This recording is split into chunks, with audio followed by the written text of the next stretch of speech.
কখন গেল মিস্ত্রিরা? এই গেল, এই রোজ দিন খাটুনি আর ভালো লাগে না। এই তো গেল, এই রোজ 7টা 7:30 বেজে যায় পরিষ্কার করতে করতে, ভালো লাগে না।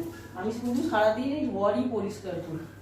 ঘরটা তো থাকবে, যখন তুমি তো থাকবে, আমরা তো রাত্রিরা থেকে কোথাও থাকবো, সারাদিন তো তুমিই থাকবে, তা তুমি পরিষ্কার করবে না কি করবে? না কিছু না, দুর্গাপুজোয় যেতে পারিনি, এই ঘর পরিষ্কার করতে করতে।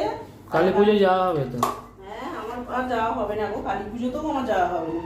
এই ঘর পরিষ্কার করতে করতেই দিন খাবার হয়ে যাচ্ছে। রোজই খালি পরিষ্কার করে যাচ্ছে। সেটা আমি করে দিচ্ছি, ছাড়ো। না গো, আমি করছি। একটু দেখো, সারাদিন মাথাটার অবস্থা দেখো, মাথাটাও ঠিক করে আঁচড়াতে পারি না। না একটু ভালো করে স্নান করতে পারছি, পুরো এই কুর্তির জন্য পুরো সাদা হয়ে যাচ্ছি, হাত পা মাথা। আর কটা দিন? আর 1 মাসের মতো, তারপর ঠিক হয়ে কটা যাবে। দিন, এরপর আবার রং চাপাবে, এরপর আবার কলের কাজ, এখন অনেক বাকি। দাঁড়াও, আর কটা দিন না গো, তোমার মনে হচ্ছে কটা দিন? এত কাজ সারাদিন আর ভালো ঠিক লাগে আছে, তুমি ছাড়ো, আমি মুছে দিচ্ছি, তুমি চা বসাও, যাও যাও চা বসাও। এইটুকুনি হলে হয়ে যাবে তো।